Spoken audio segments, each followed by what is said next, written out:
Hello and welcome to the Disruptive Chef Entrepreneur Show. My name is Christian. I'm the host, and you guys gonna love today's guest. And you guys know we do a lot of ethical stalking. And as we started following our guest for today, we realized he started up in back of the house. He owns his own business, and he listens to his dad. And he's gonna know him right after this.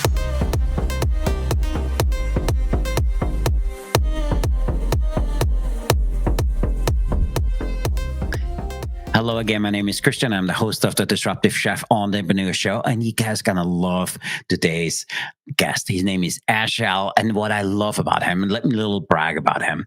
Um, Not only is he a valuable leader, he does things what he talks about. He knows that the customer is always right, and there's a little thing we gotta talk about a little bit later. What he still is doing because his dad told him to. And not only is he an amazing operator, he's also an amazing human being. And with that, I want to introduce to you guys Ash L. How you doing? I'm well. Hello, everybody. How are you doing, Christian? I really appreciate you coming on today. And we chatted a little bit before this episode. And when I think of what makes our podcast as successful as it is because we have people like him on it. And I know you guys will fall in love with him as well. So I want to make sure that our listeners, if you haven't done so, make sure you like our episode. Also, comment on the episode. See, is there something, Ash, that you want to introduce to your business and to your doing and to your leadership every day? And then also, please let us know how do you liked today's episode. So with that, Ash, I really appreciate you being here today and give us the 2-minute cliff note. You're a good looking guy. You can do so many things. Why are you where you are today? So tell us how it started for you. So it started off almost 20 years ago. I walked in a restaurant and I gave my resume, and the lady called me the next day and she said, "You are way overqualified to work in this job." And I said, "You know what? I want to start. I want to do something different." So than what I did when I was young in college and all around. So she said, "Okay, I'll give you a shot." And then I started doing it, and it was a baker in a restaurant in Einstein Bagel, and somehow I liked it. You wake up early at 2 o'clock in the morning, and you have a dead time by 5 o'clock. Everything should be ready and display. So kind of come with my personality that everything has to be boom, boom, boom, done on time. So I liked it, and I started growing in business, and I became a shift manager, and then a GM assistant, and then a GM in less than 2 years. And somehow I fell in love with it. When I went to my restaurant that I was running for a long time, I almost quit next day because it was not in a shape where I imagined should be. And my ex-wife then said, "I don't know you as a quitter. I think you can fix it." So, and that was like an alarm. So I went next day and I started doing exactly my belief and what I learned from all my experience in life. And I grew up. That in less than a year from me taking over, we became number one in the country, over about 2,500 units. It's amazing. And that was sales and guest service and Star Tech audits. When how they come and audit you to see how your restaurant doing. And also health department was 99 rate. So that was a big plus. And it was simple. I just followed my guts. I followed my beliefs. I had extremely new people, all from school, every single person, trained them on the fly. And they put the restaurant in a very top level. And until I left, I was always in the top 10. So every year I was competing against myself, which is, believe me, is very hard. So, by the way, you make it sound really easy, okay? And it's not. So for me, I'm a big believer. If any business is successful, it's because of the leader. I have a restaurant which is very popular. They serve, like Latin style food, and it's an American brand, so you probably know what it is. And as they started out, they did so good, but now I know they have a different manager, and so I know. Because they were successful is because they had somebody leading the way you do. And You talk about, and if I encourage our listeners to follow up and get to know you a little bit. You talk a lot about, the way you were trained. It was a very tough mentorship, and it's not the way that you lead with toughness. Yeah, you lead with all the little things you have learned. And there's one thing I absolutely love about you, where you say, "Hey, the guest is always right, but it's only true if you properly train him." So, can you talk to us a little bit about the customer being always right? Because I think the customer is right, and sometimes it takes us, to kind of educate them. So, let's talk to us a little bit. Where did that philosophy come from you, and how do you implement it today on what you do on a daily basis? So, especially with not right now, was our Muya brand. Muya brand has never been in San Diego, so I took that leap and face Yeah. and starting it in San Diego. And when we came to the market, we're different. We make our own bread, we make our own fries. Our meat is not frozen, so everything is fresh, and we ice cream. Uh, so the bread is potato bread, so it tends to Hmm. be soft, and it can be very soggy because you put sauces on it, and you put the burger, so it can be soggy. So guests will complain, say the bread is soggy, and it came to my mind when the first guest said that okay, I know why, but it's not. So the guest is right. He's right. He or she is right that it's soggy. But however, the perception of bread is that the packaged bread that is hard, it can hold itself. Our Yep. bread is packaged, is prepped daily. So even when we slice it, the knife has to be sharp. Otherwise, you can't even slice it because it's so soft. So I start teaching guests. So I start spending more time in the diner with the guests. Hey, how's everything? Oh, it's great. The bread is soft. And the immediate comment from the guest was, okay, now I know why it's soft because you bake it here. So I always point the oven is right there, things like that. So now we educate our guests what we do so they Hmm. understand the art. So now their perception is changing to accept the bread as it is because it's soft bread, because it's baked Hmm. fresh. And everybody like fresh food. I mean, but once they know Yeah. that, so now the perception is the guest is right. Okay, now we know soft. So I listen. I love that, and to our listeners, if it's not bread, it's something else, and you need to educate your guests when they come in, and Correct. when people get to know you. There's something you always talk about, that some of the toughest mentors you had in your life is the ones you learned the most from. Can you Correct. talk to us a little bit about that and maybe give us an example? Because I'm a big believer, when you change the way you look at things, the things you look at change. And if you have a meeting with somebody and you think they doff, and you look at, hey, what can I learn from them? And that's something I absolutely love about you, because you always say, hey, I learned from them so much. Um, it changes the way you interact. And Correct. for me, that's something I admire the most about you, because you kind of talk about this. And we all had mentors. I always use the example, the guy which is my biggest mentor. And, I grew up with him. As I was younger, I said, hey, if he ever crosses the street, I run him over. And he's lucky if I don't back up, Yes. But now, 30 years later, I call him every day, because he was the guy which instilled with me, hey, you work hard, and if you don't know, you ask for help.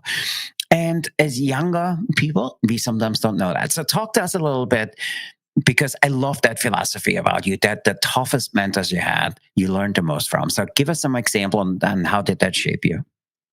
Well, so my life started a long time back in England when I was in college, Hmm. and luck came to my way, and kind of I got a job in a huge company, international company, and the guy that hired me, he's a huge guy in Hmm. mindset, business wise. And when he hired me, he said to me, I'm hiring you because I think you have something that I want to tap in. And Hmm. I looked at him. By the way, I was 17 years old. So, like, what's he talking about? And he's like, oh, he was in the 60s, so he's old.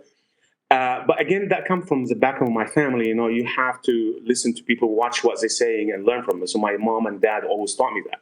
So when he told me this, I said, okay, sure, why not? When you're 17, you kind of have Hmm. this ego stuff around you, you know.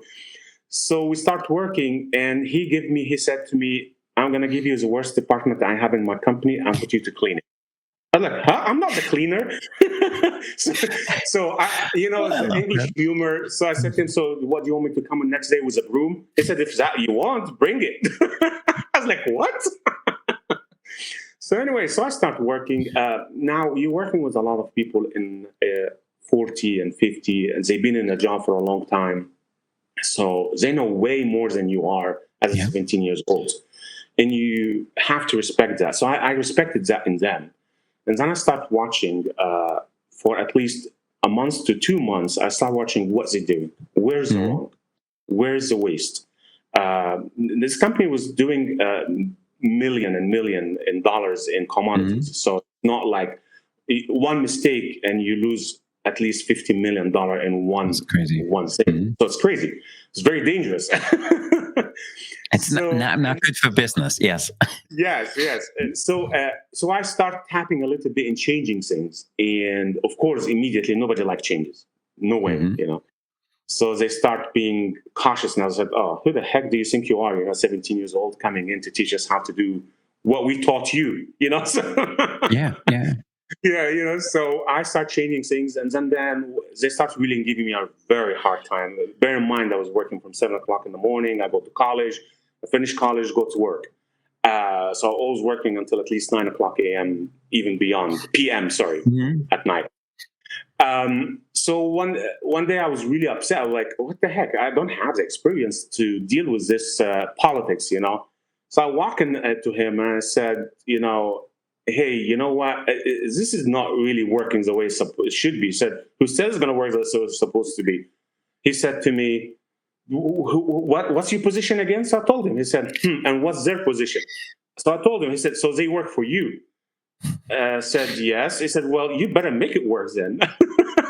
And he said to me, "Learn from the people that don't like you, because the Mhm. people don't like you they will give you the lesson Love that the that. people like you will never do." So, so I said, "Okay." So I started Mhm. doing that. We cleaned up, and some people stayed, some people decided to leave because they didn't like how I'm doing things. Mhm. And we grow the company in probably to over $178 billion in two That's years. amazing. And I became in charge of 150 branches all over the world. So I traveled to Mhm. 90 countries. And I like that. That gave me a lot of confidence. 17 years old, you know, 18, that became like a huge confidence. And so when I came here and I started working, and I had a guy that he was my district, what's it call him? One of the big bosses in the company. And I was number one in the country. And he walked in like, "Oh, I don't like this. And I don't like this. Let's move this. Let's do this. Let's do that." At the beginning, luckily, because I had that background, I was like, "What is wrong with this guy? Why is he telling me this is wrong instead of telling me this is right?" So at the beginning, I got really upset. And then I was like, my alarm starts working. And I used to tell my team, because I'm very open with my people that work with me, I tell them everything, no matter how good or bad it is. And so one of the girls said, "Maybe he doesn't like you, Ash." I said, "Sounds like it." So And when she said that, when so, she said that, I said, "Aha, now I need to learn from him." but listen, I love that because your whole life, you know, your dad used to tell you, hey, mastering one thing is better than mastering multiple. And for me, I think you had this from, you know, growing up or starting younger. So talk to us how that has evolved and how that has shaped your career.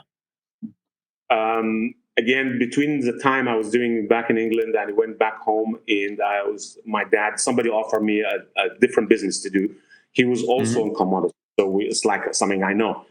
And so other people came in and said, "Hey, we can open this business and it will bring you more money and blah blah blah blah." And I said, "Okay." So I went to my dad and I said, "Hey, Hmm. Dad, what do you think of this business?" And he said, "No." And I said to him, why? He said, it's not about the money. It's about you mastering your trade. You Yeah. know this job well. And he was true because one day a customer walked in back then and he complained about the product we gave him. And luckily, my dad taught me the technique of this product. So I told Hmm. him, listen, what do you do? He told me what I do. I said, so you need this protein in your food. He said, yes. I said, well, guess what? That's your protein. He said, I never thought of that. So he came back and like, you know what? It's true. It's really working. And that backing in because I mastered what my dad taught me. So Yeah. again, if and that helped me right now in my restaurant. I mean, you know how a restaurant is. You have your master of all trades: marketing, operation, administration, finance. You're a whole company in one. So- So, listen, I love all of that. So I'm interested, and I know our listeners want to know what was one or multiple lessons you gotten from that. Where you had tough mentors. Your dad said, "Hey, listen." Mastering one thing is better than multiple. So, talk to us a little bit how that has shaped you because you only own business currently. How did it make you go from working for somebody to being your own owner? so when I wanted always to open my own restaurant, Mhm. but I saw a lot of people failing, and I had a friend that great guy, and I worked towards him for as a managed his restaurant for a little bit, but he didn't continue, and he had Mhm. to close it and move out. And I was like, why is he failing? And I did a little bit marketing for him. We did this, so I was like, okay, if I want to open my own restaurant, I don't want to close. So Mhm. how do I prevent that? Because I knew already I have my passion for it. I loved it from the beginning, so I wanted to continue. So for all those 20 years, I kept learning and watching and Mhm. running my own restaurant. I kept learning everything about numbers because numbers are just it's the end result.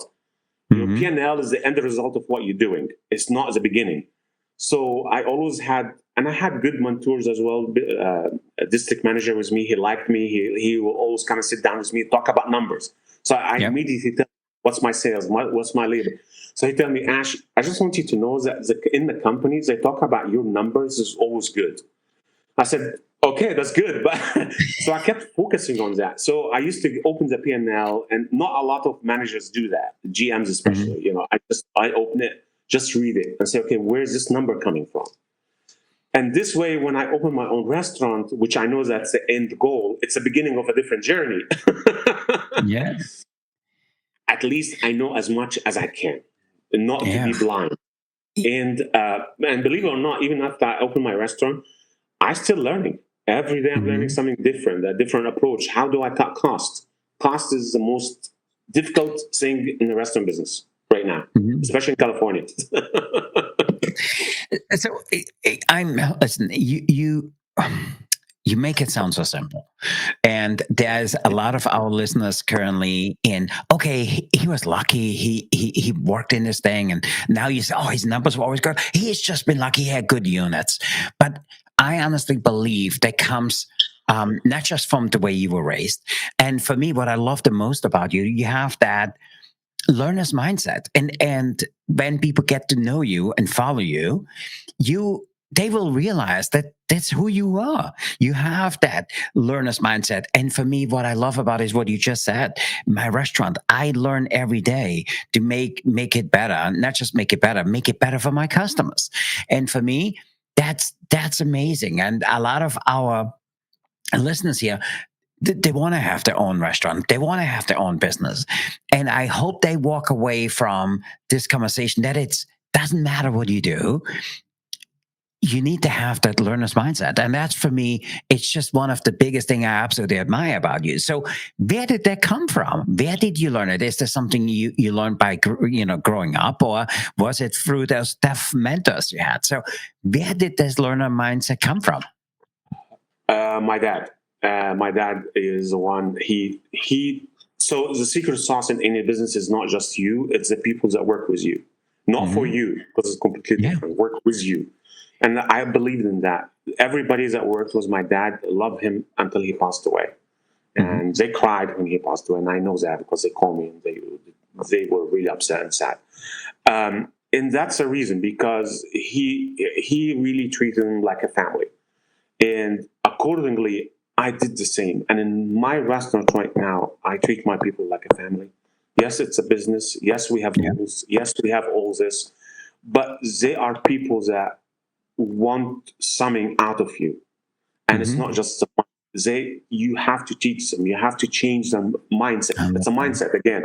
Yeah. So do I beat them up? Yes, I do beat my people, not physically, but I give them a hard time. Um, and I go after if they do something wrong. I said, hey, listen, you got to do it right way. There's no reason for it. And my way of saying it is, you work so hard, why you want to ruin it? Hmm. Just leave them good. I tell them, you want to stay with me forever, and I'll be so happy. But if you want to leave, you got to leave to go somewhere else, but you learn something from this one. Because Hmm. believe it or not everyone teach people. Unfortunately, I told them, I don't Yeah. use you. Is so I by the way, I absolutely love about what you just said, because I honestly believe, first of all, for people, this is work. Okay. Yes. You should care more than anybody else because it's your business, number one. Okay. You will never get anybody to care as much as your own business. But Sure. what I love what you just said is I want you to work with me forever. And then you also said, hey, if you leave, I know you want to leave. But for me, I love that, because there's people which, current business owners, they're looking at people as dispensable. Yeah, if this guy doesn't do it, I find somebody who will. But for me, you go that step beyond, because in one of your conversations you were talking, if somebody has a tough time, talk to them about it. There might be something really significant going on in their life. So talk to us a little bit. Where is that coming from? And you said your dad, but you could go a total different direction, and you have people working for you for a very long time. So talk to us. How do you manage that? Um, Sometimes I learn. When you're inside the box, you don't see everything. So I try Hmm. most of the time to be outside the box, watching over the box from outside. And this sometimes it's difficult. It's not easy when you run your own business. I Hmm. also I talked to my wife. I ask her advice. Like right now, most of the businesses we're running right now. So I come back and tell you know what, something is wrong about this person. I don't know what's wrong. So why don't you talk to Hmm. her? Why don't Yeah. you ask her? You know. So, and that when she tell me this, it's just it's like a wake up alarm. It's like your alarm clock wake you up at Hmm. certain times. Yeah. That's Yeah. how it. And it's not luck. It's just be aware of what's happening around you, and don't let things beat you up. Believe me, it's not easy right now in general, but those are my investment. I tell them, I invested in you 2 years, Hmm. and I want my investment back in you being growing, you being the Yeah. best. So when I see somebody down, I ask them and I tell them, you know what? If you don't want to tell me, that's fine. But let me know. And believe me, a simple asking makes them feel better. Yeah, I honestly believe people don't come to work to do a bad job. I Correct. honestly believe people want to do a good job, and Correct. having that connection, having that conversation, it could be that something going on in their personal life. There might be a health issue, or there might be a tough time to have with, one of their family members. So for me, I love that about you, and Correct. I honestly believe that's your key for being so successful. For me, I honestly believe there's nothing you can't do. And today you're in the restaurant business. You could sell windows, cars, whatever. I think you would be equally as successful as you are, because who you are. And for me, and I hope our listeners hear that, because when you talk about those little things, I love that it is genuine, and it's not something you learned about or you heard about. It's genuinely who you are, and people love working for that because they know exactly where they stand. And for me, this is probably hands down one of the biggest thing I love about you. Thank you. Thank you. I try. So let's say, so if there's somebody new coming into the restaurant business and they want to be as successful as you are, what is one or two pieces of advice you have for them? Do your homework really, really deep. Don't think that you're going to open a restaurant and make money next day. That's not going to happen. Mhm. Be prepared to work a lot of hours. Be prepared to hire the right people. Um, have a budget that you stick to, and make sure you Mhm. have a cushion in it, because that cushion would help you. Because if you think you're going to spend 10,000, no, you're spending 30. Just make sure that you are on that level. So don't have that, 10,000, and then you are running behind, and then you have a problem. And it's really, restaurant is, and you know that it's the most toughest business to Mhm. run. It's not easy at Yep. all. You're dealing with guests, you're dealing with people, you're dealing with suppliers. Um, I have that kind of mindset. I always talk to my all my vendors. Some of them I know on a personal level, they come and help, and believe it or not, it helped. Mhm. Because when things go wrong, you pick up the phone and you text them or call them. They go to help you Yep. without the burden of their job. As long as you don't let them cross the burden of their job, then they will help you. So like the Muya, when they come around, said, of course you know everybody in the area. Mhm. So, I like people. I genuinely believe in people, and I like talking to guests, and that's where I find my passion. I'm very passionate about it because I like talking to people. Unfortunately, when I come home, I don't want to talk to my wife anymore because I'm tired. So she Okay. complained. So, uh, if your wife is listening, don't listen. Yeah, she Don't is. listen to what he just said. He just means that he really, really wants to talk to. No, no, that's awesome. Um, by the way, I'm just looking at the clock. I can talk to you forever. So, but I want to pivot a little bit, and to our listeners, I want to know, how do you feel about working with somebody? Do you honestly talk to your staff? Do you honestly look at what they have? So I'm curious to know what you think. So please comment below. We listen and we read every single comment because we honestly want to know what you think. So with that, Ash, we have something we call rapid fire question food service edition.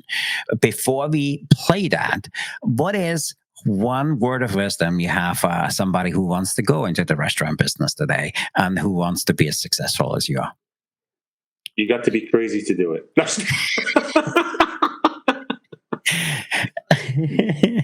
I, I agree. But for me, and as I said that, so for me, it's not easy to have a lot of hours. It's not easy. And listen, you were highly successful working in a company, so you didn't have to go out there and break out and do your own, work. So. But serious, what do you tell somebody who is in the same situation as you and says, I know if I have my own business, I can serve my community bigger. I know if I have my own business, I can make this thing work. So what do you say to somebody like that? Passion. Have your passion, because that's the only thing will keep you going in the difficult time. That's it. Mm, I love that. Passion is I very love that. important. So do what you have That's passion for. been really good. So are you up for playing rapid fire question food service edition? I hope so. Awesome. You better sharpen your skills because this is brand new this week. My team is mean, so they gave me 25 Uh-oh. questions. I have a new question. So, Ash, how this works is I will ask you for a number between 1 and 25. You give me the number, I read out the question, and then you ask as quickly and don't think yes or no and why. So, you're up for playing. Okay. I hope so. Okay. So, give me the first number between 1 and 25. 9. Okay, 9. So, is it okay to dip French fries in a milkshake, or is it just plain wrong? Yes or no, and why? Yes. Dip it. I thought you were gonna say it's wrong, so I No. agree. Dip it, real good. Okay, I 100% agree. Okay, next question. Give me a number between 1 and 25. All right, let's go 20 this time. Oh, 20. If you could turn a lasagna into a sandwich, would you? Yes or no, and why? No, I'll just eat it how it is. So I was like, I was chuckling as I left it because I like things in a sandwich. I'm not sure if lasagna will be it. So I'm with you. Give me a number between 1 and 25. Let's go number one this time. Number one, can bacon be literally make anything taste better, including ice cream? Yes or no, and why? That's a tricky question because I don't eat bacon, but I'm assuming from people that tell me yes, he can. I, I'm not supposed to eat bacon, so but yes, I think it would make it taste delicious. Okay, give me a number between 1 and 25. That's five this time. Oh, five is an oldie but goodie. Uh-oh. Pineapple on a pizza. Yes or no? And why? No. No. No, I cannot insult my Italian friends. My Italian friends will kill me.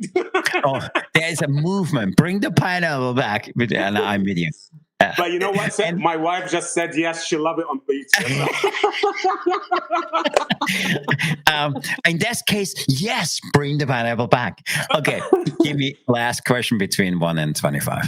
All right, let's go 25. Why not? Ooh, 25 is oh. Should you start offering breakup meals on your menu? Design it or just cry and laugh? What do you think about it? Yes or no? And why? Sounds not a bad idea. Maybe I should do that. But then they're not going to come again because they just eat a breakup. Okay, don't listen to him. Don't serve it. Bad idea. Bad idea. But I love that, and that completes rapid fire question food service edition. I really appreciate you playing. So, to our listeners, if you haven't done so, make sure you like this episode, share it with a friend, or share it with somebody who needs to hear about this. And now, let me tell you what I learned on today's episode. So, number one is you are constantly learning, and that's something I love about you. And when people follow you and they see what you respond to, that's always behind you of who you are. So that's number one. The second thing for me is you are one of the few people I've been, 150 plus episodes in, and nobody ever talked to us about, hey, my dad talked to me about that, and I'm still practicing today. So for me, I absolutely love that. And then a little fun fact. So Ash believes that guests are always right, and how you can educate them is really, really important. And that helps you to have a long-standing your industry belief kind of cracked or coded. So for me, I absolutely love that. And then finally, for me, the last thing I love about you is you, because as our listeners follow you and everything you comment on LinkedIn or anything else, it, now I'm at a point where I say, I know exactly what he's going to say. I know exactly what he's going to say. And for me, I honestly think that makes you as successful as you are, because you have been truly who you've been or what you meant to be for really all of your life. And I honestly believe it makes no difference which industry you go in, you will be successful because of who you are. And I really, really appreciate that. So, what is the final word of wisdom for our listeners out there from you? Be true to yourself and be true to the people around you. Yeah. Just learn as you go every day. Don't think that you will know everything, because you don't. And always try to know what you don't know. That again from my dad. I love that. I, I I can't say anything else. It's absolutely amazing, Mr. Ash Al. I appreciate you being here today. Thanks for the gift of your time. So I know we all, time is the great equalizer. And for me, yeah, we spent 45 minutes here. I really appreciate the gift of your time. Thanks for sharing your insights. By the way, you need to come back because I think there's some more stuff we can dive into in the next conversation on actually how you manage your day. And for me, I have a question I didn't get to ask is I wanted to know what you focus on for the next 6 months for business and for you. So you need to promise to come back. And that was absolutely amazing. So, and to our members, until next time, remember to disrupt your kitchen, fire up your career, stay hungry for change. I'm here with Ash. My name is Christian. I'm a disruptive chef host, and we are out. out of here. So we are signing off. With that, be the change, be the challenge, and be the chef who sets the world on fire. With that, Ash, I really appreciate you being here today. Thanks Thank for you. the gift of your time, and thanks for what you do out there. I absolutely love that. And to our listeners, bon appetit and stay disruptive, everybody. Until next time, we out of here. Thanks, everybody. Okay. Thank you.